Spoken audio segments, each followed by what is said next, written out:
ওই দিন ছিল পয়লা ফাল্গুন আর আমাদের আর্নিমিসের গায়ে হলুদ। তো আমাদের সবার প্ল্যান ছিল যে আমরা স্কুলে হলুদ শাড়ি পরে যাব পয়লা ফাল্গুনে, কিন্তু মিসের হলুদের প্রোগ্রামে আমাদেরকে বলার জন্য আমরা আর কেউ স্কুলে পরে যাইনি। একদম তার হলুদের প্রোগ্রামে সবাই হলুদ সাদা মানে লাল মানে যে যেরকম পারে, মানে হলুদটা মেন ছিল।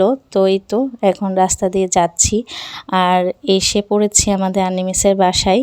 আর ওদের প্রোগ্রামটা ছিল নিচে, মানে বাসার নিচে একটা রুমে, ফাঁকা রুমে। তো এই যে দেখেন কি সুন্দর সাজাইছে সব কিছু। আর্নিমিসকেও কিন্তু অনেক সুন্দর লাগছে। মিসের একটু মন খারাপ ছিল, আন্টি মানে কান্না করছিল দেখে উনিও কান্না। আসলে মেয়েদের জীবনটাও অন্যরকম, তাই না? যত বিয়েতেই যাই মানে ভালো লাগে, আনন্দ করি, কিন্তু তারপরেও মানে কষ্টটা থাকেই। তো এই তো আমাদের আর্ট টিচারগুলো সবাই চলে আসছে। আর এই যে সুইটি মিস, উনি তো আর নাই, উনি জব ছেড়ে দিয়েছে। তো তারপরে উনি আসছে।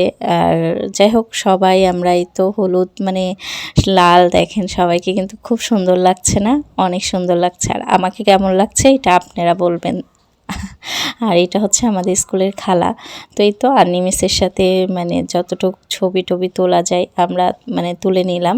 আর সবাই মানে হলুদ দিচ্ছিল, এদিকে গান হচ্ছে আর মিসকে নিয়ে আমরা একটু ছবি তুলছি। মানে ওই যা হয় হলুদের প্রোগ্রামে, নাচানাচি এগুলোই। আর ছিলাম কিছুক্ষণ, 1-1.5 ঘন্টা মতন। আসলে মিসের বিয়ে হঠাৎ করেই মানে দিন পড়ে গেছে। ইচ্ছা ছিল ঈদের পরে করার, তো যাই হোক কোনো কারণে ঈদের আগেই হয়ে গেছে। তো আমরা অনেক মজা করেছি, কিন্তু ওনাকে অনেক মিস করব। উনি হয়তো বা কিছুদিন করবে, তারপরে মানে ছেড়ে দিবে জব। কারণ আসলে দূরে থেকে এইভাবে তো করা যায় না।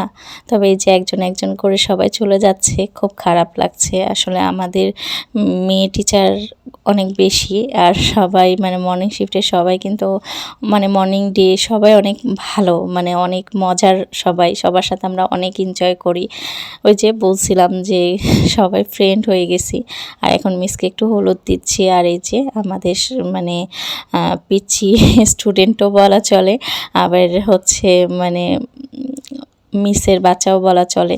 তো সবাই খাওয়া দাওয়া করছি। Bye bye.